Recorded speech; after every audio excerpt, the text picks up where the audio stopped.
আমি তার বক্তব্য যখন শুনতাম, তার মাথা নাড়ানো, তার হাত নাড়ানো, এটা দেখে আমি কলিজা দিয়ে এটা বুঝতাম যে তার এই কথাগুলো কোনো রকম নাটক বা মেক নয়, বরং হৃদয় উৎসারিত কথা।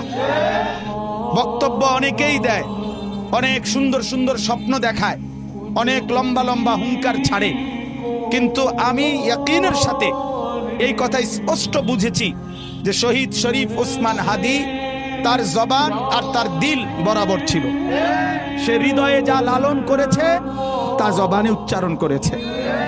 অতএব আমি শুধুমাত্র এই এতটুকু কথা মনে করাইতে চাই, আজকে ভারতীয় আধিপত্যবাদের দোসররা, তাদের এটা মনে করা উচিত, ভারত থেকে তারা আমার দেশের জুলাই যোদ্ধাকে ঘাড়ে গুলি করার পরামর্শ দিয়েছে, মাথায় গুলি করে তাকে শহীদ করেছে।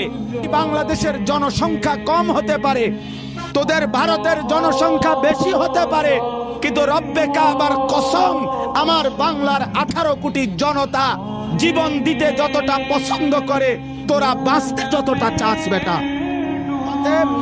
শহীদ শরীফ ওসমান হাদীর নিজের লেখা একটা কবিতা আছে, আমায় ছিঁড়ে খাও হে শকুন। সেই কবিতা শহীদ শরীফ ওসমান হাদী নিজেই আবৃত্তি করেছিল। সে বলেছিল যে আধিপত্যবাদের দোসররা আমার সারা দেহ ছিঁড়ে ছিঁড়ে খাও, কিন্তু আমার মাথা খাইও না, অর্থাৎ আমি মাথা বিক্রি করব না। কিন্তু দুশ্মন শহীদ শরীফ ওসমান হাদীর মাথায় গুলি করেছে, জীবন দিয়েছে, কিন্তু শহীদ শরীফ ওসমান হাদী প্রমাণ করেছে, ধ্রিম ধ্রিম বাজে গণ তুন্দুবি দামামা, হাকে ভীর শির দেগা নিহি দেগা আমামা।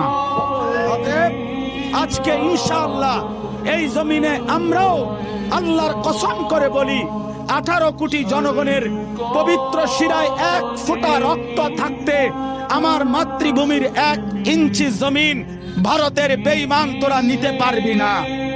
এই জমিন 1 রক্ত নয়, 1 হাদী নয়, লক্ষ কোটি হাদীর রক্তের পবিত্র জমিনে প্রয়োজনে খুন ঝরবে, কিন্তু আজাদি থাকবেই থাকবে, থাকবেই থাকবে, থাকবেই থাকবে।